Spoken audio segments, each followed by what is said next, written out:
There you go. She's global. And looking damn good doing it. So there you go. Okay, guys. So we have hit the recording button. So we're going to kick off. Just for that comment. Yeah, we okay. are now live. So welcome, everybody. This is another Crypto Wednesday show. And this is show number 10. We are really excited to have you all here. If you're watching the live stream, we're happy to have you here. If you're watching the recording, thank you for watching, and please share it with your crypto and blockchain friends.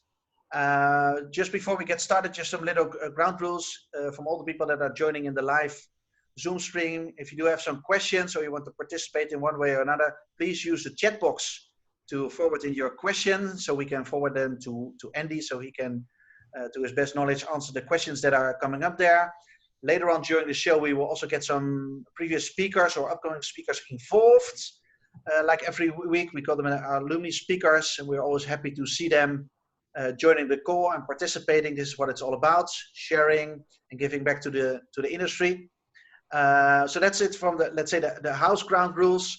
Before we get started, for the people that don't know me, together with my friend Gordon Einstein, we are the pioneers who took the initiative 10 weeks ago to launch Crypto Wednesday. And every week we are here to invite our industry friends from all around the world to reveal whatever they're doing now, what they're excited about, latest market insights, just to share their vision on where we are and what we're going to do. And first of all, my name is Sander de Bruin. I did not spell my name. I'm from Amsterdam in the Netherlands. But this week, I'm not in my hometown. This week, I'm in Faro, Portugal. So we are streaming from all over the world, and I'm happy to be here. Already met some great entrepreneurs from the Portugal area, which is a great country. And before we go to our very special guest from the Asian continent, Gordon, let me give you the word because you're back in LA this week. I'm back in LA this week. I had a great trip to Croatia last week. It's one of the few places you can actually get to from America, though you need a molecular genetic screening for COVID, but that's within 48 hours old, but made it. Had a great time. That was my birthday trip. But yes, back in Los Angeles, that's why it's dark out. It's 5:30 a.m. here. So here's some crypto dedication for all of you. You'll see the light come through the windows eventually during this show. And you may notice normally I wear, a collared shirt and a jacket, but it's Los Angeles, in addition to everything else going on, is having the most intense heat wave, I think, ever. So I'm in the house, windows closed, air conditioning on, and trying to stay cool. So I'm happy to be here. I'm thrilled to, Sander, through you, to admit our special guest, who I'll let you introduce. And yeah, episode 10. But let's get right on it. Cool. So we have you in LA, US. Myself. Sorry, yes, I'm in Los Angeles. You're in Los Angeles. I'm in Portugal, and our very special guest, one of my personal friends, is Mr. Andy Lian. And I think, Andy, you're in Singapore right now. Am I right? Yes, I'm stuck in Singapore. You're stuck in Singapore. But this is where you're originally from, right? Yes. This is where I'm from, and happy to be here. Got to see some good friends as well during this sort of a lockdown period. So it's cool. Yeah, cool. So just to give the audience a little background, I met Andy a couple of years ago. I think it was one of the crypto and blockchain events. It was in Tokyo, Japan, if I'm right. This is where we met. We met face to face, and we had a good connection from the first moment on. Since then, we are working back and forth. We got involved in a couple of projects together. So I consider you not only as a business friend, but also as a personal friend. And because we also want to emphasize not only on the European market with our guests and or the US market, but also the Asian market, which is a really important continent for the crypto and blockchain scene. I said to Gordon, let's get the best of the best people involved. And I'm happy to have you on the show, Andy, because I see you're a serial entrepreneur, you're an investor, you're an author. You wrote a bestseller book. So you're all over the place, and you're a well-known keynote speaker all over Asia and also outside of that. So we're happy to have you on the show and share your insights. And maybe you can give the audience a little background on what you did before you entered the crypto and blockchain scene, because you have a wide expertise. Sure. Thanks for the very kind words from my dear friend Sander. Yes, we met in Japan, and things got off very well since from the friendship and from the business perspective. So a bit about myself before blockchain. That was not too long ago, really not too long ago. So I started into the blockchain scene more active and doing a lot more since 2017. So before 2017, maybe let's go about a decade before 2017. I was very much into the business scene. So if you look at some of the profile that I have on LinkedIn, I was one of the earlier director in Singapore's oldest think tank called the Singapore Institute of International Affairs. There, I know a lot of good people, top guys, of course, top women, top companies that are in Singapore. They are our members, and we talk a lot about how the international affairs, the politics part of things is going to play in the businesses that we run, you know. So that was the earlier portion. Then after which I went on to a few other things. So one of them is I went on to work for a investment company called Save Our Planet Investment. It's run by a very powerful lady in Singapore who owns a listed company for luxury watches. She's a very well-known lady in the field. Then I moved on to take on a management role with Singapore Business Federation. That is the biggest federation that is quasi-government linked. And I was the managing director there. Then a lot of other things spark off during that period of time. You know, I started my journey, you know, into investments. So I look at the bigger investments. You know, I look at investing my own money into the medical and healthcare sector, and that didn't stop me. Of course, it gave me good results, good connections, good profit, and from the accumulated wealth or returns that we got, we invested into a lot of many other things, you know, from media-related companies to trading companies, so forth and so on. So in 2017, I was still doing medical-related work and investments. Then what really happened was I was being invited to be part of a committee, you know, of a pharmaceutical company, where they talk about fake goods, you know, fake products, and so forth.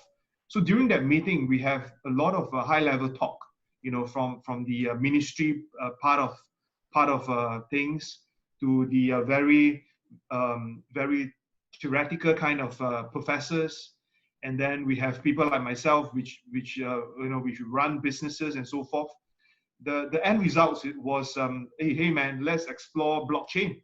You know, back then I don't really know what blockchain can really do, you know, in 2017, but I had earlier touches on cryptocurrency like Bitcoin and so forth. Then I started to jar everything together and go very much in depth and full time into this space, and I have not regretted since. You know, so this is a short introduction of what I have done before crypto or before blockchain. Yep, and Andy, since you got involved into the blockchain industry, you're involved in a lot of projects. You invest in a lot of projects, but you also and this was pre-corona. You were also a well-known speaker at a lot of events where you shared your knowledge. Maybe you can share a little bit on how you spent your time before Corona hits the market, on sharing your knowledge into the industry. I think knowledge sharing within this industry is very, I would say, very superficial at times. You know, a lot of our own peers, we go to blockchain related events, and you kept seeing the same people over and over again, especially in the more active markets like Singapore, Japan, South Korea, where I was very active before COVID. So I think the knowledge sharing part for myself, I normally put my time onto some of these events that are more mainstream, or closed door roundtables with some of the bigger companies. So I can't reveal who, but I have done more than 20 sessions, with multinational corporations, sharing how blockchain can affect them, how blockchain can really change their current business model, and how they can harness the goodness from this technology. So before that, this is what happened. But as you know from my profile, I dealt a lot with governments.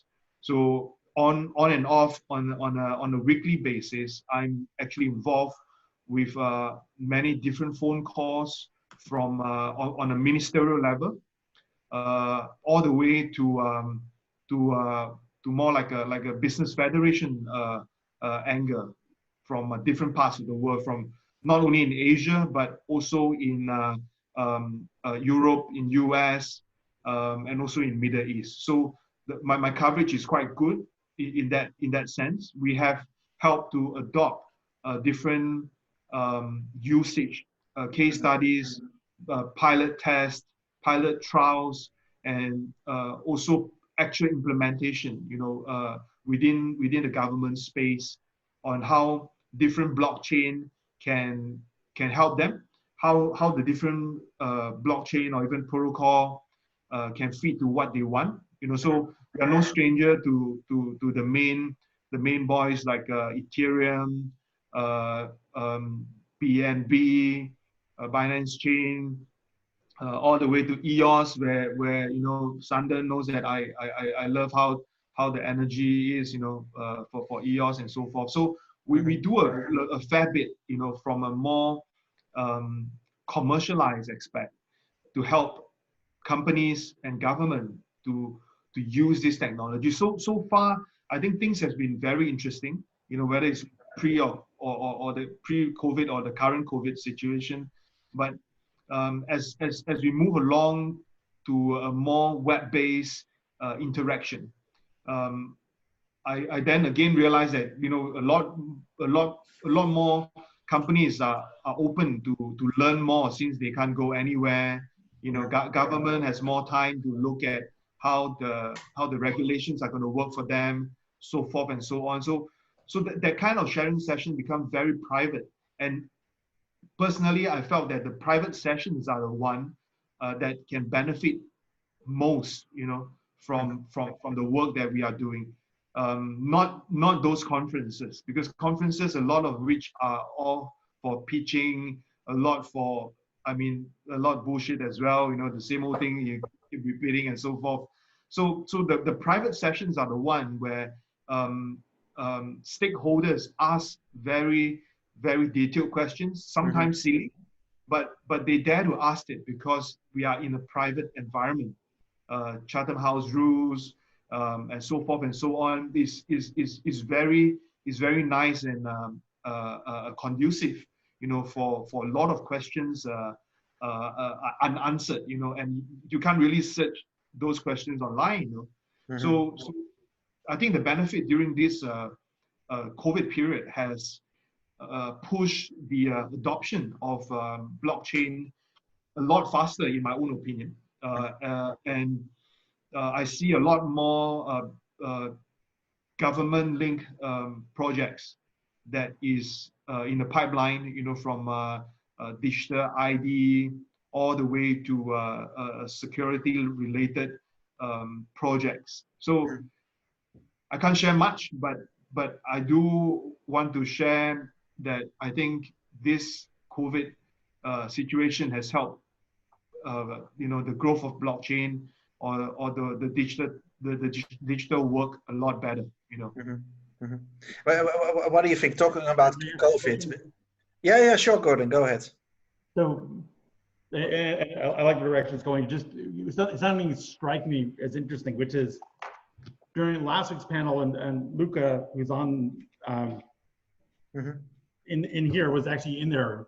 It was on Croatia, and there was a pretty lively debate, including the panelists and our alumni speakers, about whether working on blockchain, we should tear down the existing system and replace it, the system, or act as a bridge from that existing system to this kind of new world, or how to play it. And what's striking me about your bio and your background is almost from the start, it seems, or maybe directly from the start, you've taken a sort of regulatory, work with the authorities, mutually educate approach.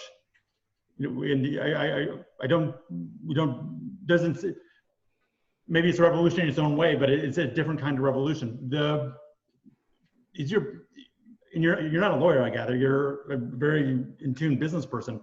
What started you at the beginning taking the government involvement track, even before blockchain, back at the think tank? What's the germ of that? Well, since we are all very open people and so forth, I had a chat with Gordon and Sander separately as well. I told them, hey man, there's no agenda, just freestyle. We could talk about anything. So what I want to share, pertaining to Gordon's question is, so if you look at the background, I started my own supply chain blockchain solutions company in 2017-18.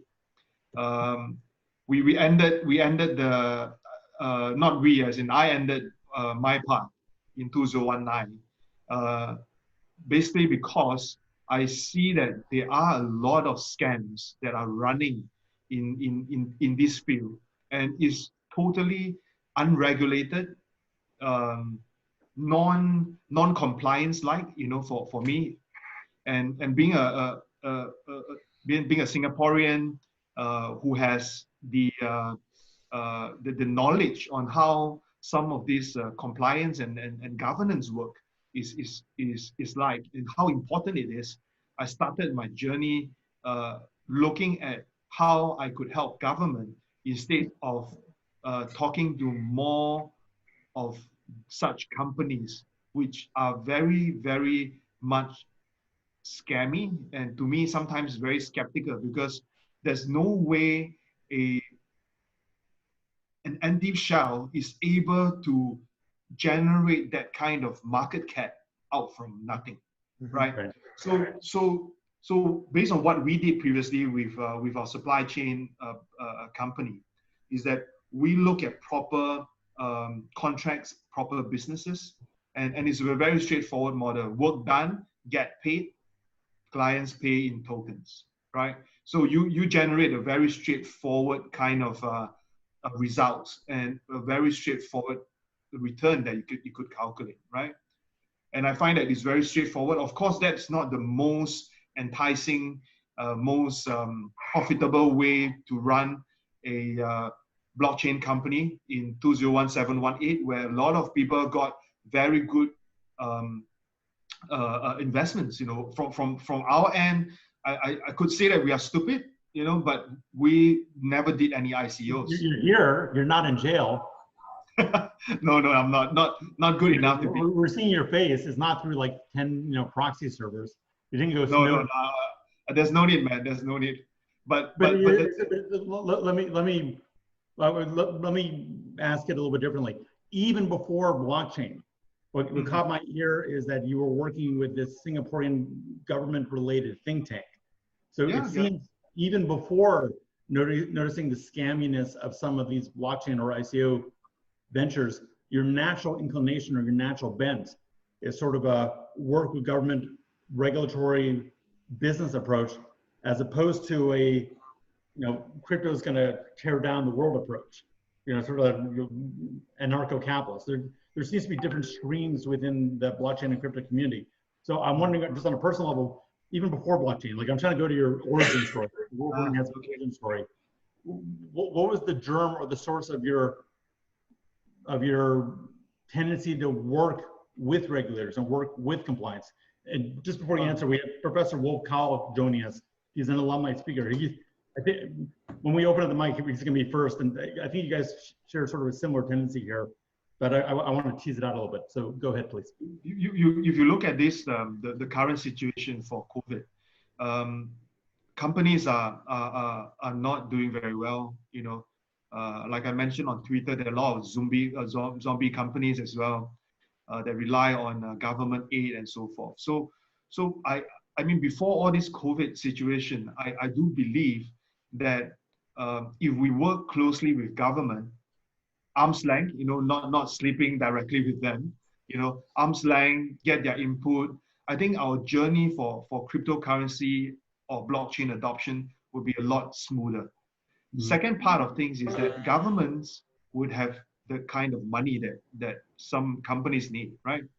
They are able to give out better projects. They can learn about what blockchain can do.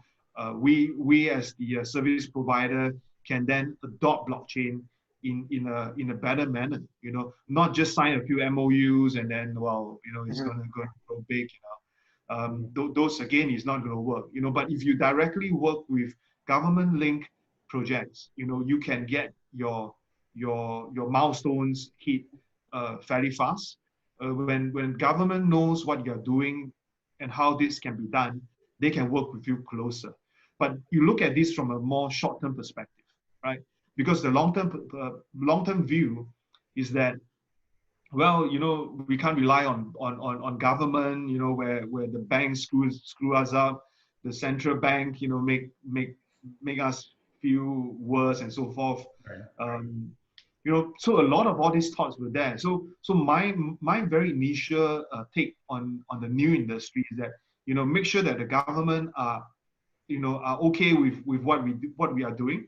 They know what we are doing. We are not pirates. You know, we are not there to grab the market and run kind of thing. So let them believe in what we do, and then slowly and surely we are able to be more decentralized in this field, and we can do a lot more. So in simple terms, like small kids, you know, let's be friends with the so-called enemy, and then when things are a lot better, you know what are the parameters and so forth. You can take that chance to change some parts of the current world that you didn't really like it.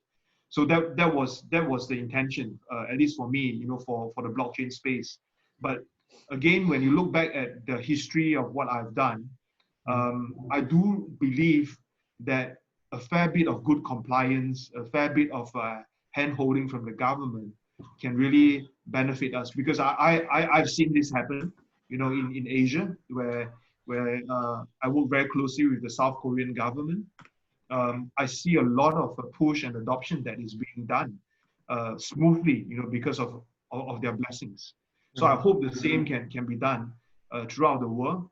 And that is also the reason why I kept saying in the beginning that the private chats with the corporations, MNCs, even the bigger SMEs and governments are very important, because they are the one who will help to build the current system in place. You know, so we have a group of people who are totally decentralized, you know. Then we have another group which are traditional businesses, traditional system, who are trying to understand what we are trying to do, and from there benefit from this whole work and systems that we are trying to drive at. So that's how I see, you know. Interesting. Is there perhaps, it's kind of stereotypical difference between East and West here, where, and I'm just projecting, I'm just asking, you know, where in Asia you fundamentally need the government's go ahead to do something at scale, whereas in the West or other places, maybe you can be a little bit of a cowboy. Is there anything to that, or is that just a stereotype?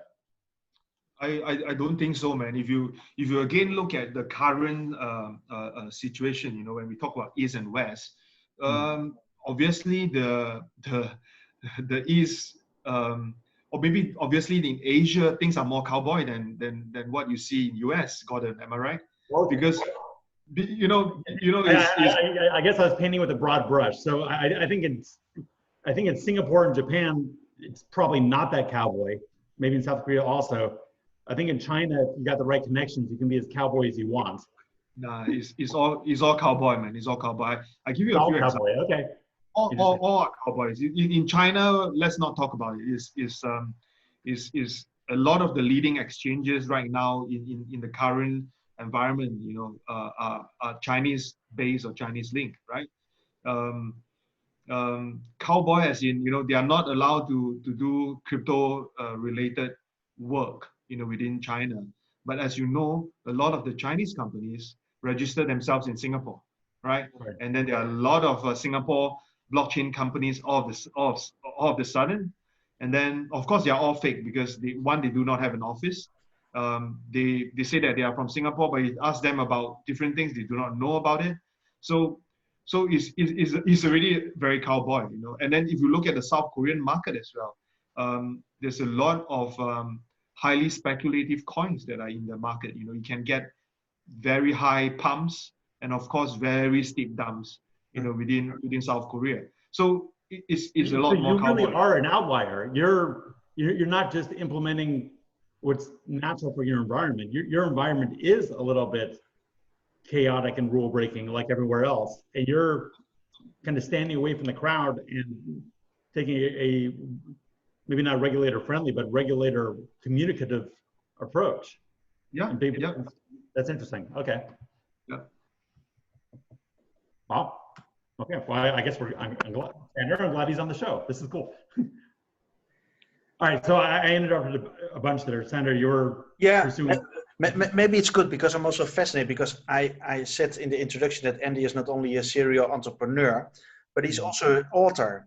And Andy, I just want the audience maybe to give some insights on your book, because you wrote a bestseller book, which went all over the place.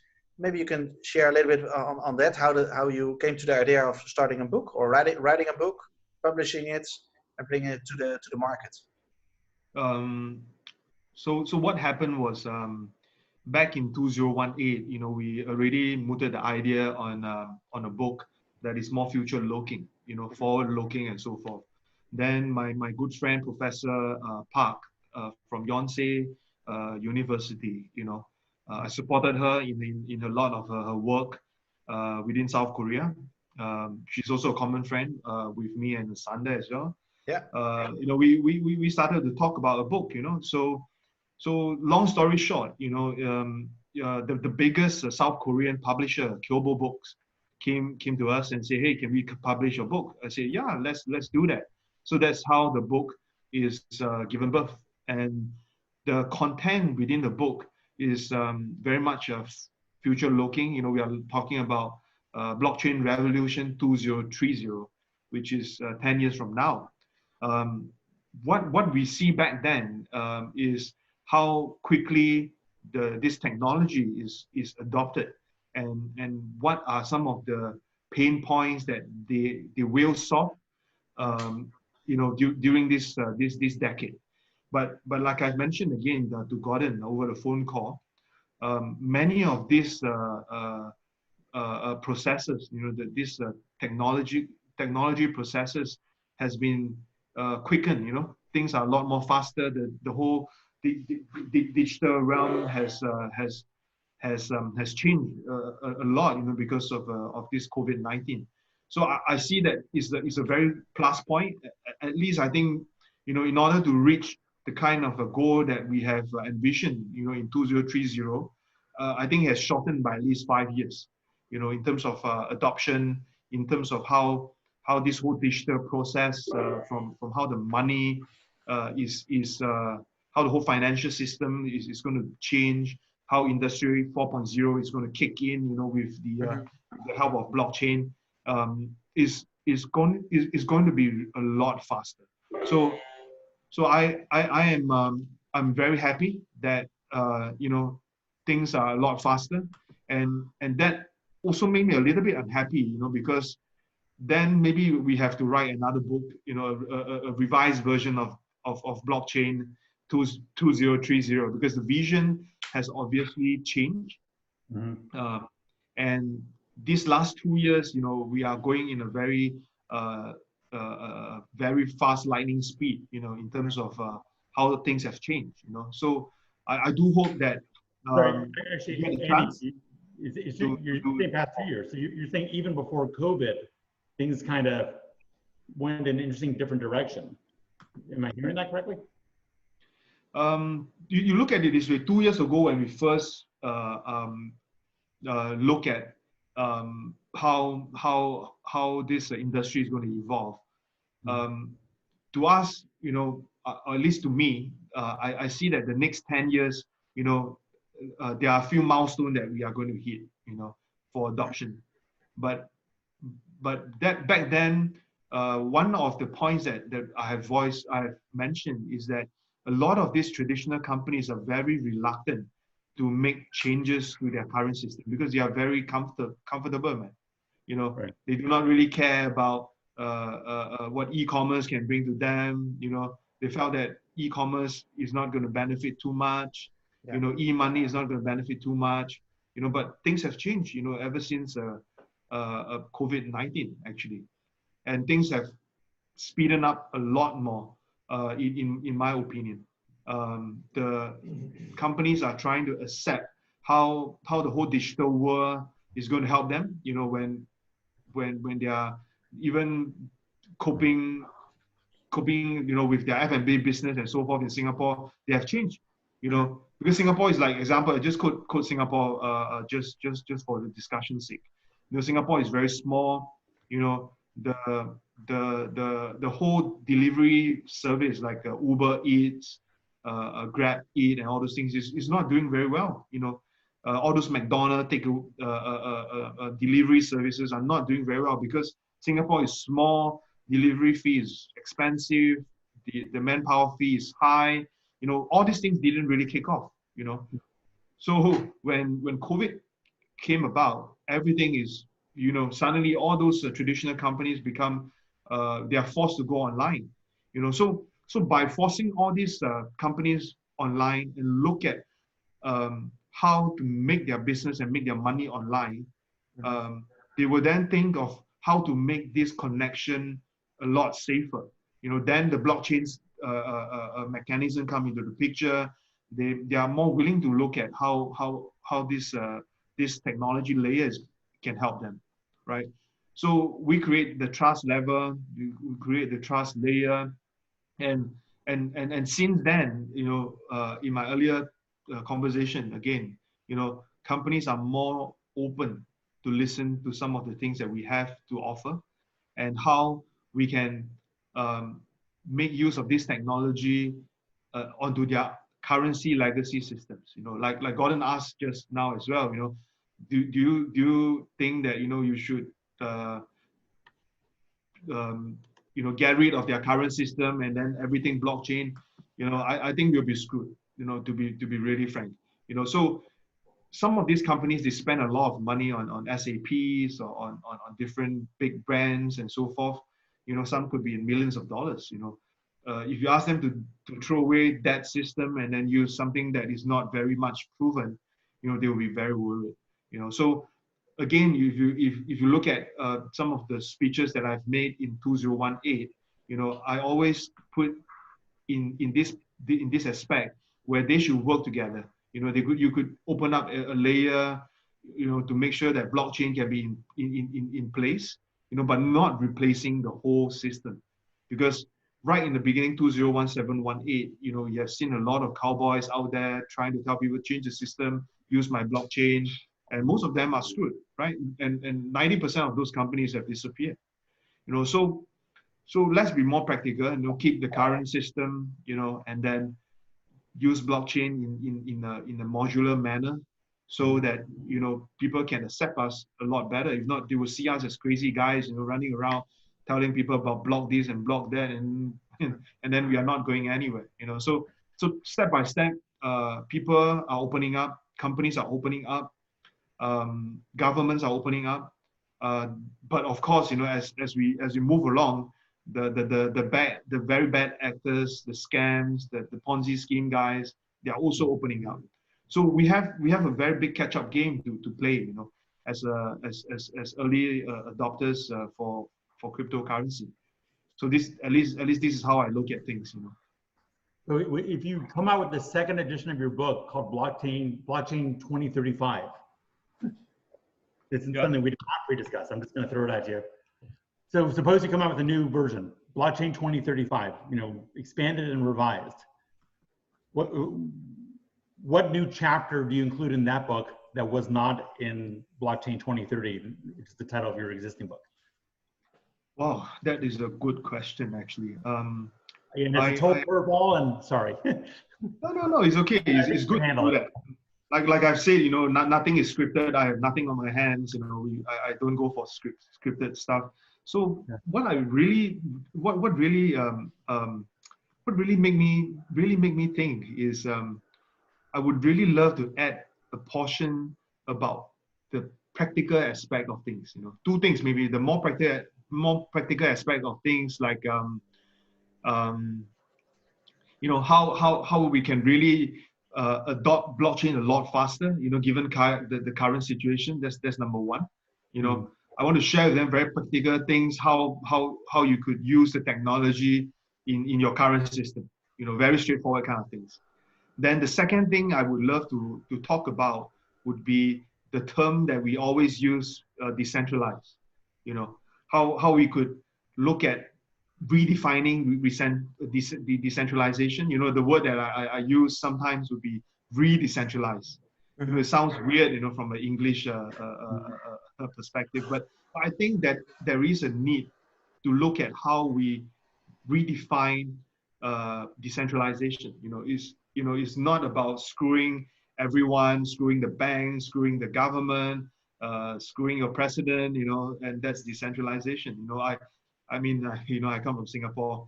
You know, a lot of things are somewhat pre-planned. You know, we you know, I don't want to say too much on politics stuff, but I just want to make sure that, you know, the word decentralized can offer a new meaning to all the people in the industry, and also to people who wants to get into the industry. Because, you know, some of my friends, you know, when they Google my profile on Google, they say decentralized. Are you going to throw your government away? You know, are you going to decoup or whatever, you know, and form a new government? You know, I say no, we are not doing things like that. You know, we just want to make sure that things are fair. You know, you have your own voice, and blockchain is the technology that enable you to do that. You know, so that's how I see it, though. I mean, maybe adding a bit more to the book would be things that are more practical. Because if you look at the book again, although it's in Korean, we talk about how the medical industry is going to evolve, how the supply chain is going to evolve, you know, how we could do a lot more tracing and tracking and so forth using this technology, you know. But I just felt that all these things are very future looking, some of which are not practical, because it's not easy to really implement traceability from point A to point Z, you know. So I want to offer more practical. Let me jump in one second. One thing you said about 5 minutes ago that really caught my ear, and I don't think I've heard anyone else say it before, is you made this link between COVID is driving digitization and sort of a reformatting of supply lines. You know, we were already kind of going there anyway, but it put it on steroids. And because transactions are no longer face-to-face, because they're all remote, because they're all digital, or they're all drone related, or they're all automated, provenance, tracking and tracing assumes just a massive importance beyond what it already had. Because when you can't verify something physically, you need something that's trustworthy. So the idea of embedding, so I love the idea that COVID is driving the need for verifiable provenance and blockchain solution. And absent COVID pushing this process, it would have happened, but not yet. I think that's would be slower. Would be a lot slower. Right, it would have been a lot slower, but maybe also things that weren't practical when you wrote blockchain 2030, or were kind of forward thinking, because of COVID, it's like, pardon my French, screw forward thinking. We need this now. I need to know that this vaccine for my kid, because I can't see the doctor anymore. All I'm doing is, I'm doing a Zoom meeting where I have a needle and I'm giving my own kid a vaccine. Doctor, am I doing this right?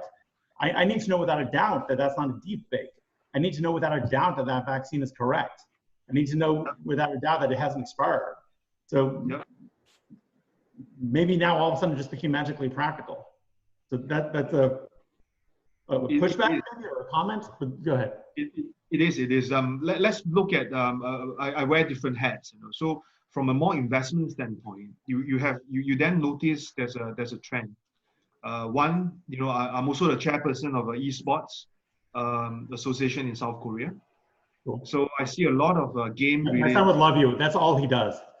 So there's a lot of games related investment that went in, because now that everyone is locked at home, games become more vibrant, right?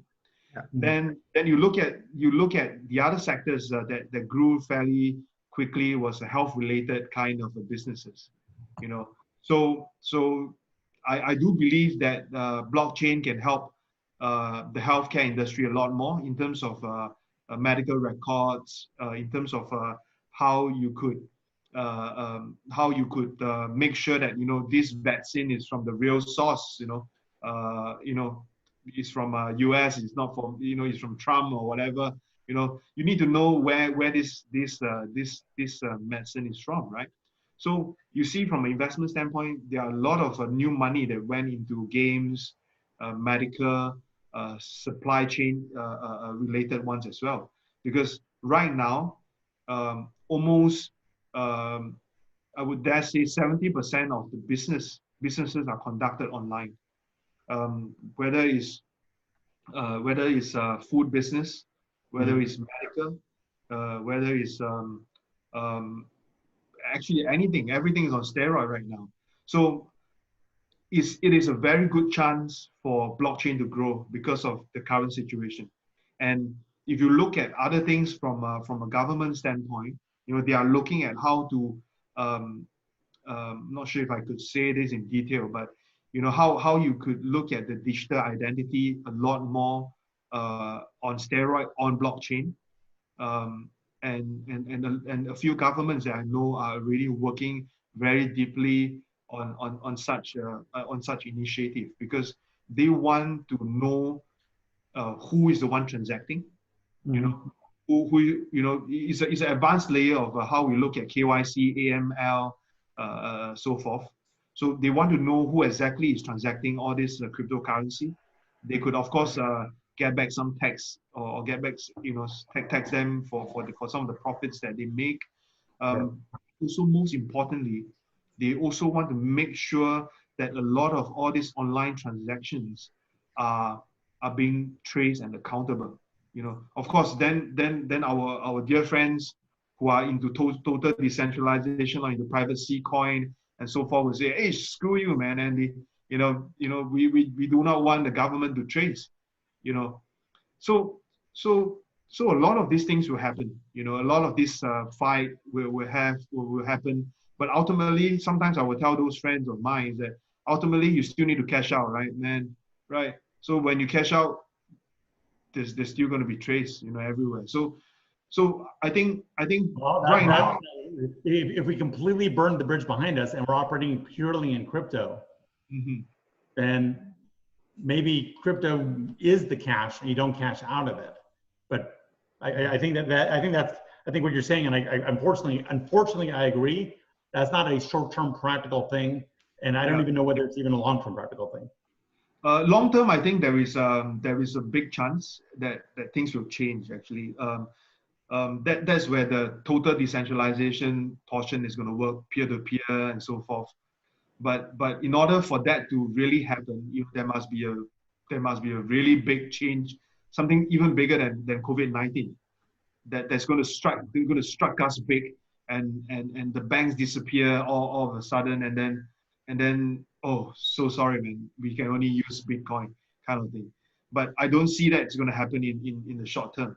So we, as in at least us, or at least myself, we must as well, talk to the government more, let them know what we can really do, and perhaps in 10 years down the road, things might really change, slowly, step by step, surely it's going to happen. We should try to make this step by step. Maybe right now we change 20% of all this, of the whole financial system. And I think that is going to be a big milestone for a lot of us. Agreed. So Yeah. let me shift the conversation a little bit. So you've been an investor for a long time, and evidently you've been successful. And it seems like you get involved in an area like medical, you learn about something new, you kind of roll over to new areas that catch your interest. You've had this interest in blockchain for a while, and I think I recall that you're not just an investor, you're sort of an incubator or advisor function as well. What catches your eye, and then how do you approach them, and what do you do? Like, where's your focus, and then how do you execute? Okay, that is very different. So like I've mentioned, I wear many different hats. So Sander will know, I have we of course incubate some good projects. We put in our own money. We also look at how we can provide liquidity, market make plus real money, not just market make coins, there's no liquidity. Right. We also have media companies and so forth. It's more of an ecosystem. So what we usually do, as an investor for some of these companies is that if we see that this particular company is genuine, sincere, and of course what they do is going to solve some issues, close up some gaps in the industry, we will put in our own money, time. We create the trust element, because a lot of all these guys with good concept, they are not very trustworthy. Just to be real honest, they have a good concept, but they are not trustworthy. You can't find them online. The things that they talk didn't make too much sense. But they are good at heart.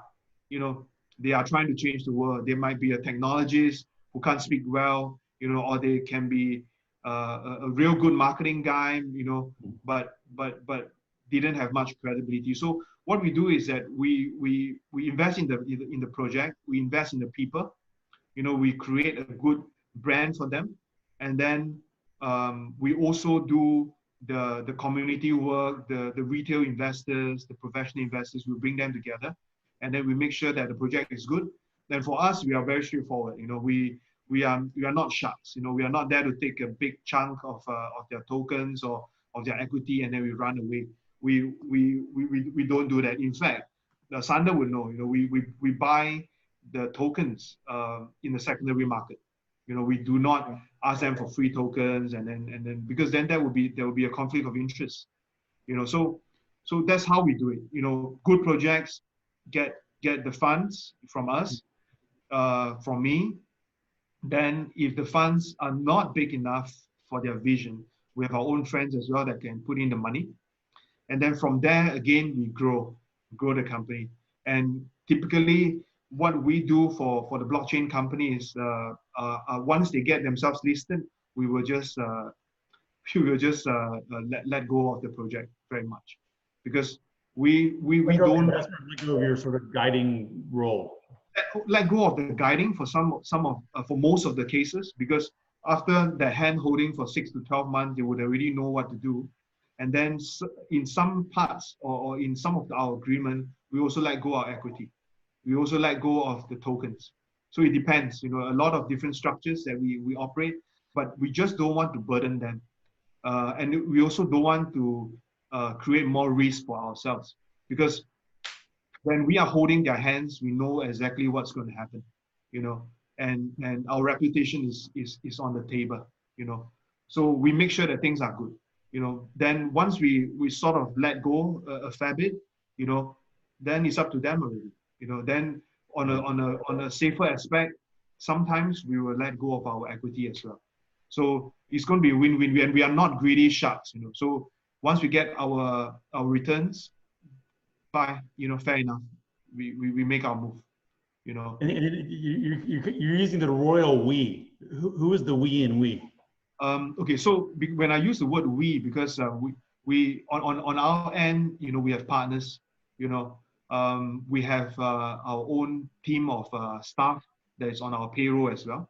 So all of us, to at least to me, they are all partners. You know, I don't think, you know, those who know me in real life, you know, I don't see them as employees or workers or whatever. They are all partners because they are part of the ecosystem. You know, they contributed their expertise to make things work. You know, we as in me, you know, I could have contributed the money aspects of things and my experience aspects of things drives the whole organization to where I want. But when we use the word we, is because I can't work alone, man. You know, we have to use people with different expertise, like yourself, like a lawyer. You know, you have to work with the lawyers. You know. Yeah, I didn't even ask for that plug, but you gave it to me. So, you're welcome Yes, back on the show anytime. thanks, man. So we really work with some of the top lawyers and so forth, but we work with them on different aspects. You know, from a law perspective, if there's a M&A involved or if there's a certain deal that's involved, we get the lawyers in. But for my own personal work with government, you know, some people ask me, and Gordon also rightfully pointed out, I'm not a lawyer, I'm not a trained government law person. Why am I wasn't doing negative this? when I said that. That was kind of a compliment. But then again, the question is, why did I do that? You know, it's because sometimes, you know, when you talk to lawyers, you know, they have their own agenda, you know, and of course the government has their own agenda as well. So to me, sometimes if I bring a lawyer into the picture, sometimes there's always some form of conflict, you know, because they see some things that we don't see from a commercial aspects, and then they also, lawyers in particular, the professionals, they do not see, they see a lot of pitfalls, as in, oh, you know, you can't do this because it's gray, you know, if you want to do this, you know, what you should do and so forth. You know, I was involved in the STO project, you know, where you need to get a capital market license, a RMO license, a registered market operator license, so forth and so on. But when you have the lawyer in place, you would then realize that, hey, a lot of these things can't be done, man, you know, because it's securities. But to us, it's more straightforward, because if you do this on the chain, hey, who's going to fault us, right? So sometimes, you know, you have to find really good lawyers who are who knows what we are talking about and how you can value add. And at the same time, you know, we need them to make sure that we are on the right track and not going against the law. So again, this kind of lawyer, hard to find, but I have encountered a few, you know, in these past few years. You know, hopefully Gordon is one of them. I've not talked to him about that in detail. Well, Actually, you know what? Now I have to comment. So I don't know if I brought this up last time. I had actually stopped practicing law because I found it a little bit boring and started a cloud computing company. And then in 2014, I discovered Bitcoin, thanks to Pavel Kravchenko, who's been on our show. And its draw was so powerful. I didn't understand the first time I was exposed, but once I did understand it, its draw was so powerful that I did the unthinkable. And after having escaped from law, went back to law because I needed to work in this area. And it wasn't, of course I saw commercial opportunity, but it was because law suddenly became fascinating. It's weird how something that had been boring magically became fascinating. And like it became fun to read agreements.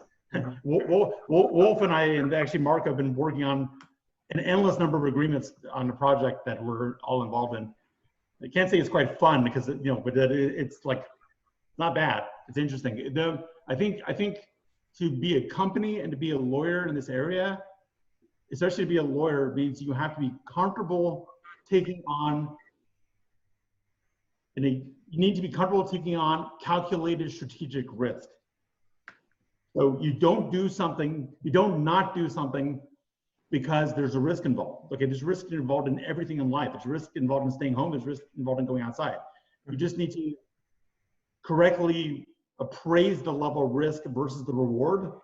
And then if you're the lawyer, it's your job not to make the decision for the client, but to correctly articulate that to the client so them how they can maximize their upside, minimize their downside, and let them make the decision. You don't say no. You know, I hate these large firms who say no, you can't do this. Sure you can. You just need to understand the risk. Yeah, So yeah. that's my 2 cents on crypto law. So on one hand, I do agree with you, but on the other hand, it gets really irritating as an investor because we are just beating around the bush and nothing is going to be done. So again, the right lawyer is very important. I think the contracts are not so.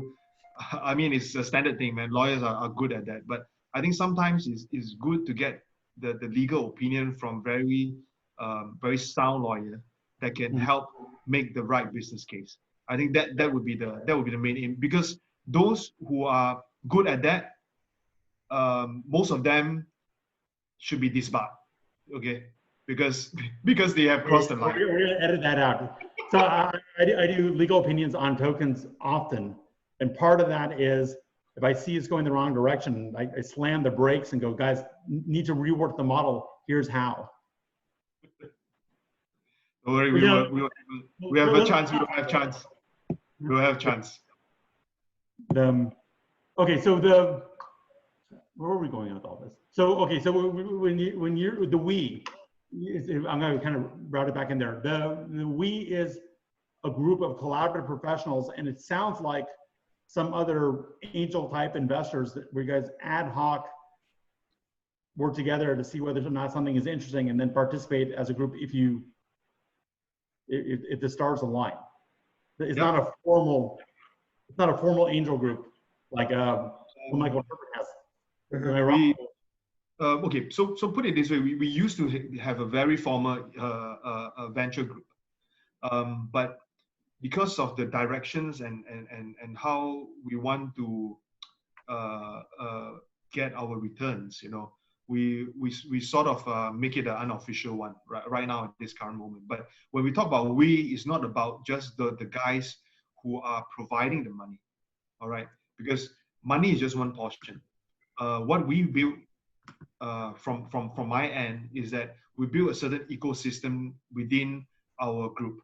So we have of course the angel aspect. If I can't handle the kind of investments, my friends is definitely could come in.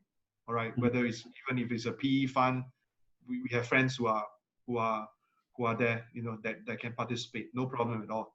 But when we say we look at a few other things. One, we look at building the right trust, building the right kind of PR work, marketing work, the right kind of business connection when we talk about we, all right? And then again, when we talk about we talk about the community building aspects of things, how you're going to, in the rightful manner, round up all these different retail investors, professional investors into the pool. That's more of a investment relations kind of work. Again, it's a separate company. And then again, another we that we talk about is that once everything is all aligned, where are we going to do the kind of market making kind of work that is, that is very much needed, because a lot of guys in the industry, when we talk about market making, they will just say, okay, I'll just watch the trades and all those things, but it's not going to work. It's not going to work overnight. You can be a top 10 or top 20 coin if you really want to work your ass off just to get all this watch trades and so forth done properly, right? But those are not very useful. So as an early stage angel investor kind of mentality that we have is that we provide the liquidity as well.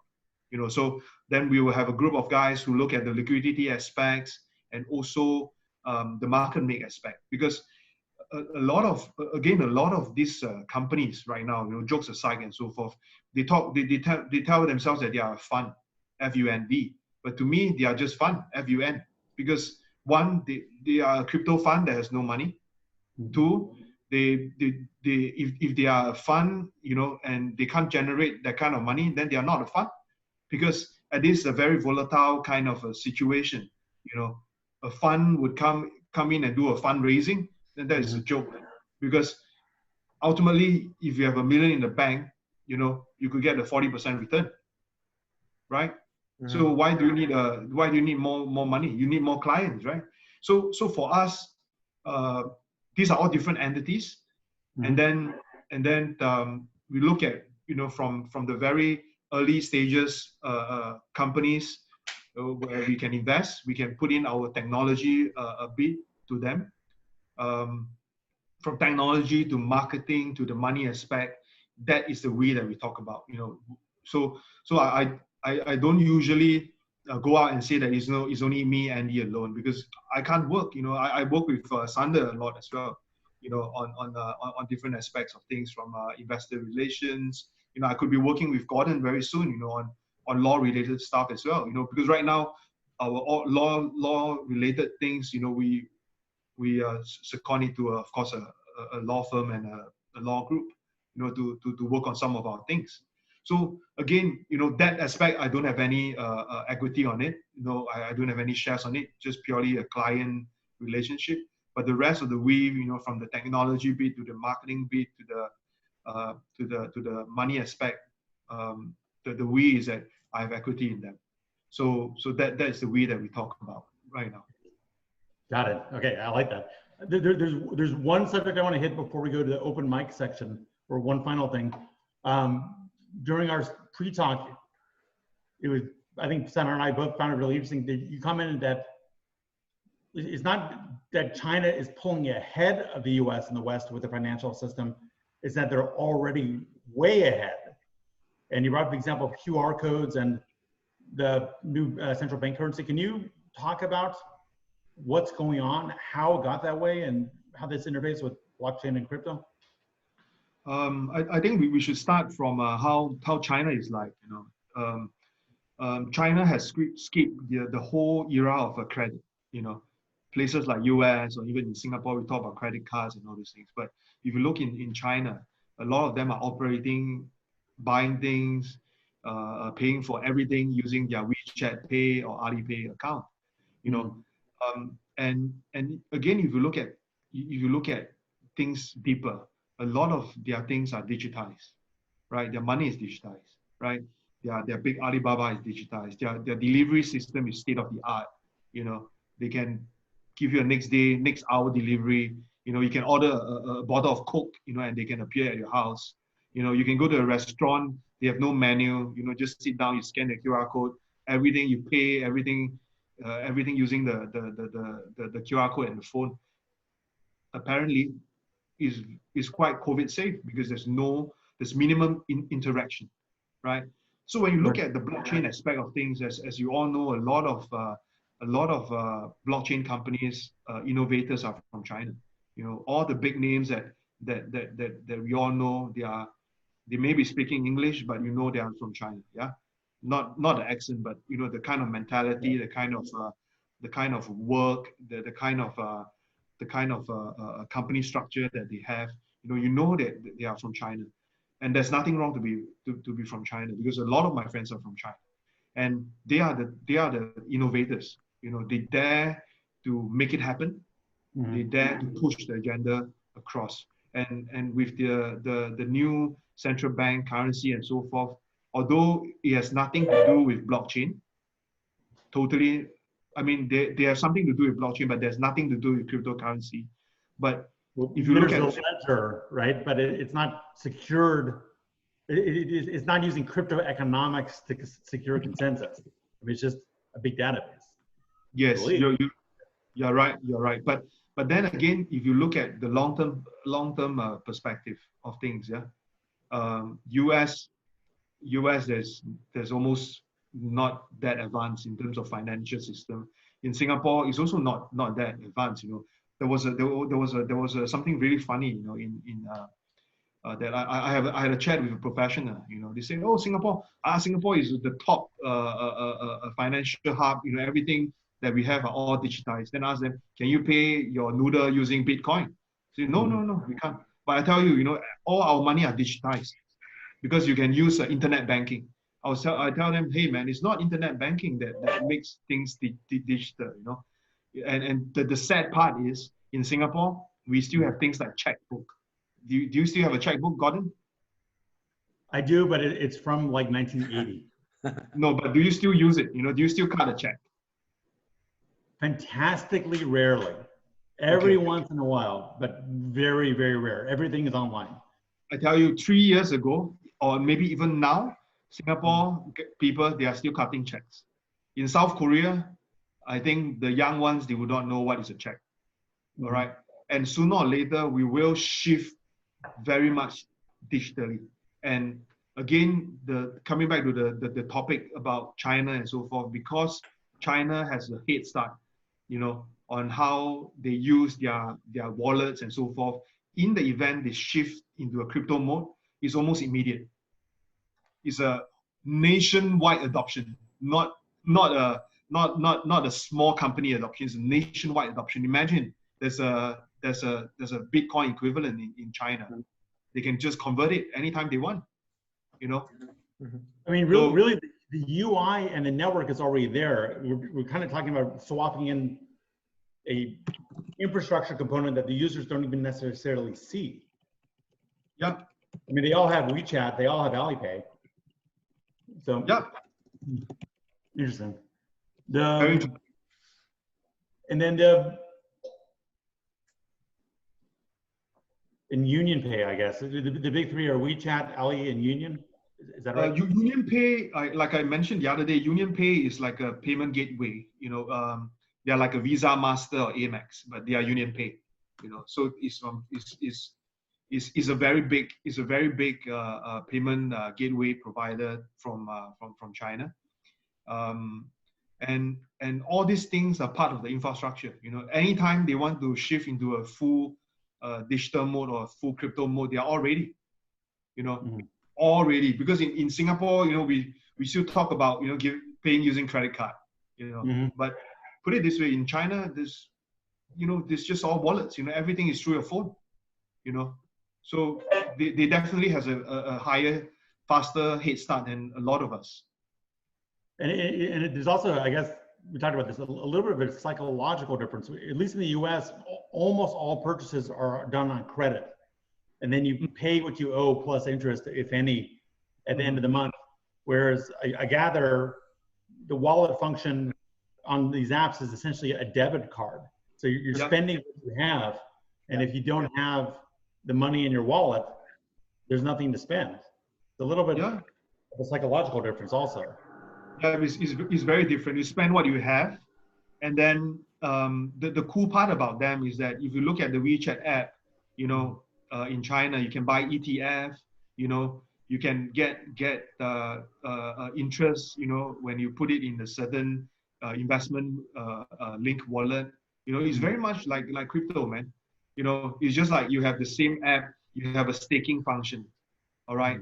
And then you can have an investment function where you can buy some ETF based on crypto, or you can buy some gold link crypto products and so forth.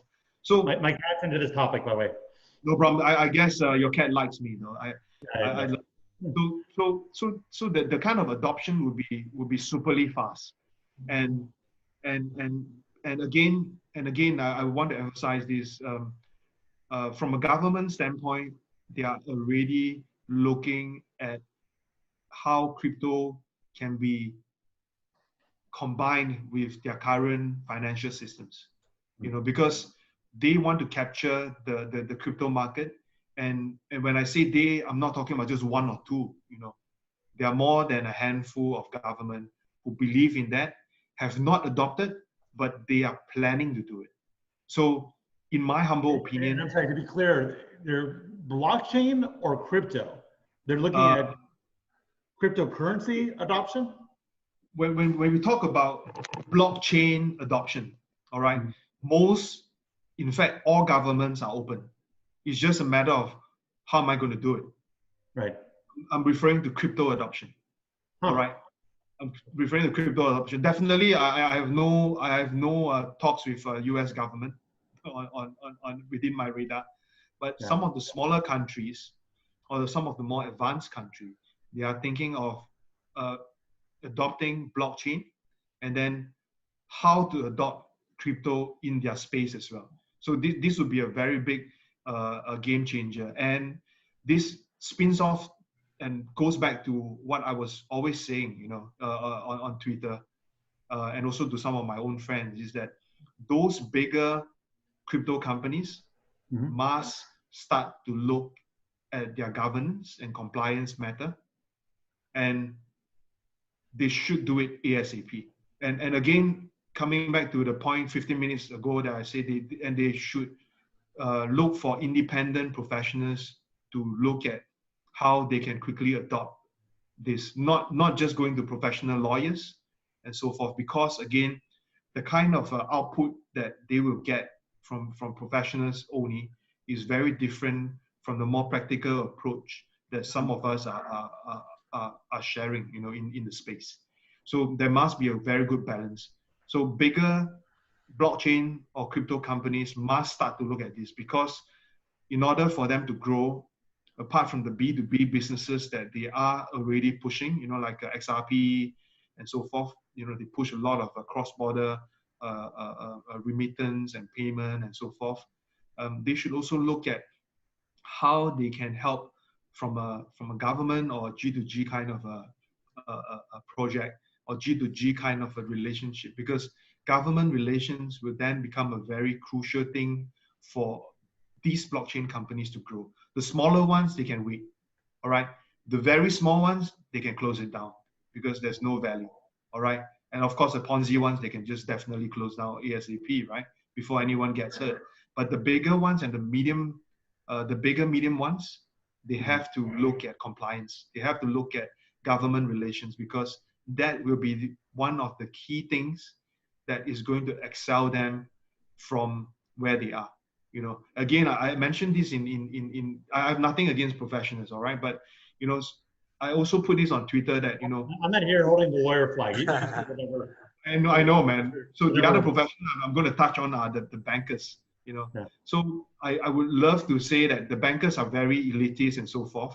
You know, they have a very good mindset, very good knowledge of the financial system and so forth. But my take is, at this current state, you know, we should try to avoid bringing too many of them into the space, you know, because once they get into the space, then it will turn back to the old traditional system, right? No matter what they tell you, in the conversation, you know that they are in the blood, the old traditional guys, the old traditional finance people.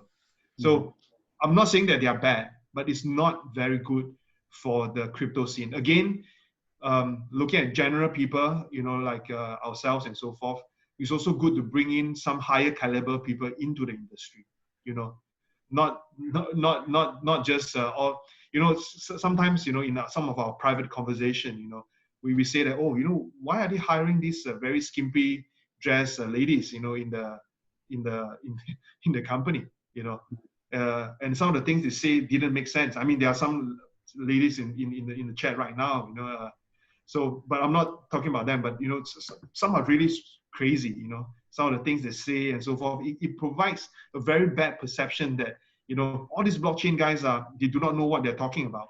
You know, once they talk to us, they talk about TPS. I mean, what the hell is TPS? You get what I mean? So we just got to be more practical, more natural, you know, getting the higher caliber people in to talk about the real work, you know, not just the fluff. So that would be a very big game changer in the shorter term, you know. So let's see. Let's see. I love it.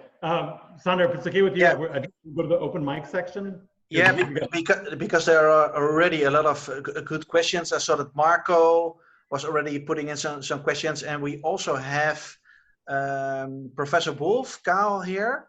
So maybe it's good to start off with him first. So Professor, if you can unmute yourself and maybe put on your camera. Professor goes first. Hi, Prof. Good morning. Hi, Wolf.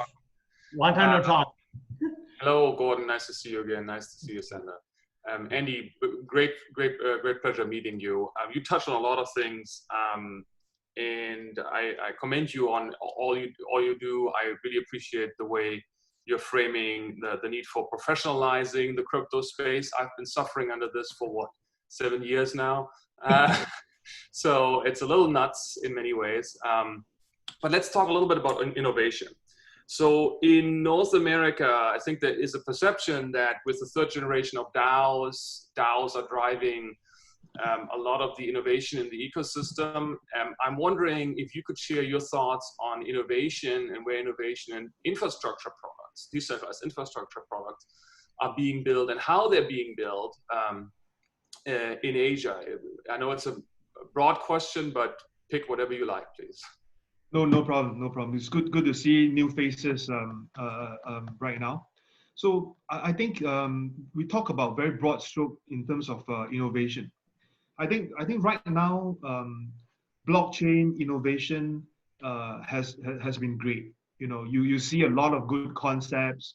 You know, you see a lot of new projects that are out there looking at solving problems like Ethereum gas fee is very high right now.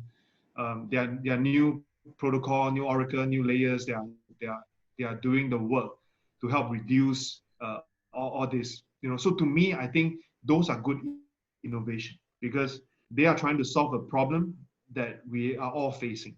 But the other big issue that I do face in Asia is that innovation and practical adoption is actually two separate matters. That is a very big misalignment. All right. Whenever we talk about innovation, you need to have the other end where people is going to use it. You know, if nobody is going to adopt this and you kept talking about innovation, that is never going to work. So coming back to the point where from a government standpoint, again, we talk a fair bit about Industrial 4.0 and how blockchain is going to be part of it and play a bigger role to help the different machines and machine, you know, they talk to each other and speeding up the whole production and innovation cycle. But then again, you know, a lot of our friends in Asia, in particular, they do not really look at that kind of a business. You know, they are looking at very big concepts. You know, they are looking at you know, concepts that are perhaps out of this world. You know, they are talking about, one of them, they came to me and they talk about how we can build a satellite using blockchain and so forth. You know, I can show you the investment deck is a joke, man. But again, you know, those are innovation. But you know, maybe that's 6G or something. I don't know how that works, you know, but I can again share the profile. Those are big innovation, you know, but if they focus on that kind of innovation into smaller things like what I talked about, you know, machine kind of trust, you know, they can build a very good portfolio and good money. So again, I always say this: a practical versus innovation in Asia, especially, it has to be well balanced. If it's not balanced, again, people look at us as a joke. Hey, blockchain guys are a joke, man. You know, that kind of thing. You know, we sometimes you do hear that because there are too many fluff in the market. Do you think that, and this is something that we've been thinking about for a while, do you think that the collective wisdom of leading investors in this space can help propel innovation forward? Meaning, if there was an incentive design system where the leading people, the leading investors in crypto, would have a governance design together to share together in investment proposals and in the evaluation of investment proposals with the collective wisdom of the leading people, is that a way to truly propel innovation, or are you still seeing the risk of not being realistic here, that some things are getting funded that shouldn't have been funded because they're too overly ambitious and they will never be adopted? Again, then you have to see who are the leading investors that we talk about, you know, because I know of some leading investors who are putting money into very not so leading projects, you know, because they have their own agenda. And then when we talk about a group of investors coming together, that is also another risk that we have to partake, you know, because different investors have different kind of investment portfolio and risk. Some of them, they want to be the big brother, you know, they want the majority share and they want majority control. And this is not going to work. So coming back to the traditional deal flow kind of venture companies, you know, where they did fairly well in the tech era, you know, they are not exactly innovators. You know, they are all looking at the end results, which is how much money can I make. You know, not everyone is a Bill Gates kind of thing. I mean, again, some people might have a very bad taste about what Bill has done and so forth. But But to me is, if you're going to fund innovation, you're going to fund something really out of the box, let's put the money part aside. But if you're talking about crypto, then you have to then look at the revenue aspects, because in the crypto space, most of the companies, they do not really put the revenue as a first priority. They put innovation and some kind of innovation or whatever as the first priority, and they try to get as much money as they can from the secondary market and then from the listing. And these are not practical things that will drive them forward, and it's non-sustainable. So the investors, even like myself, right now, again, we are being very practical. We look at how we can get possible returns. So it's a very contradicting kind of thing. This is great.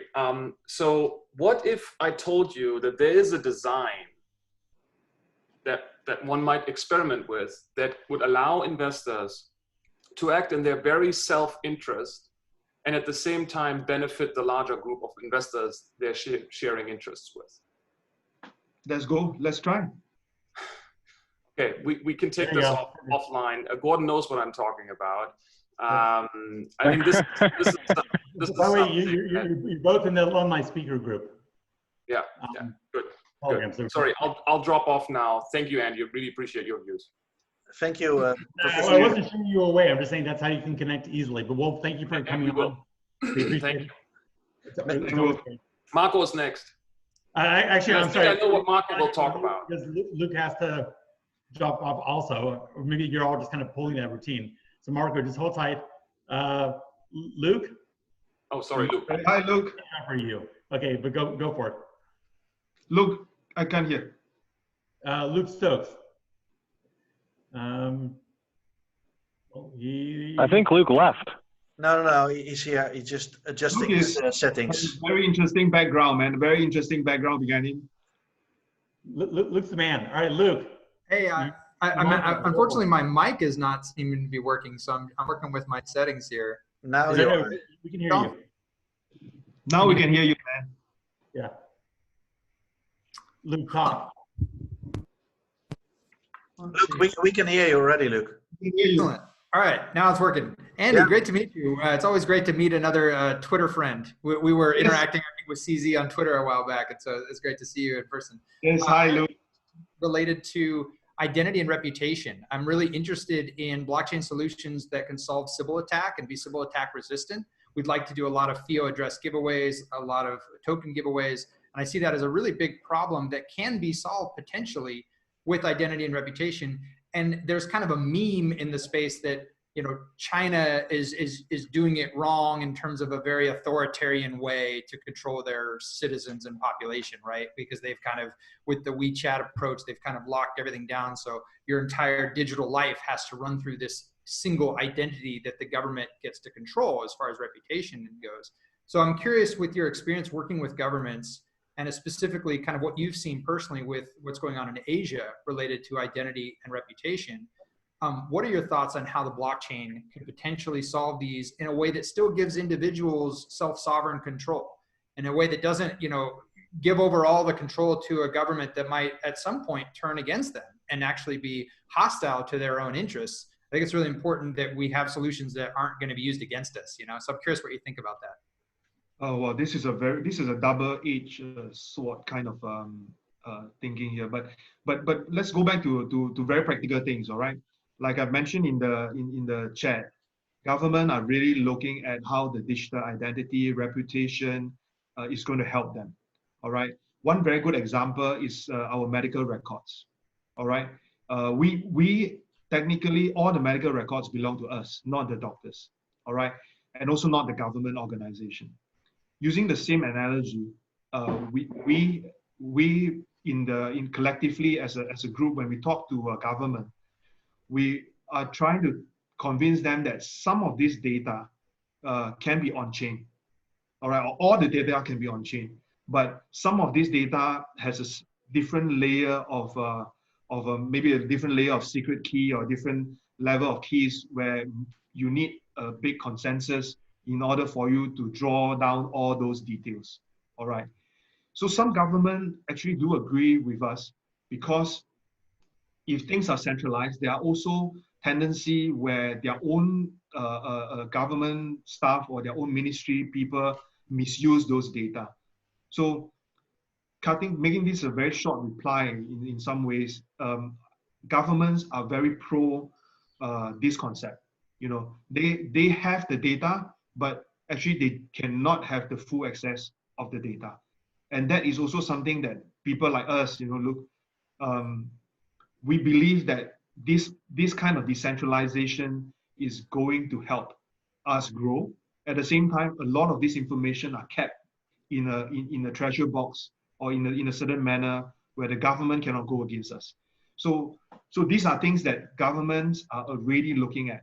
And again, I've mentioned about digital IDs and so forth.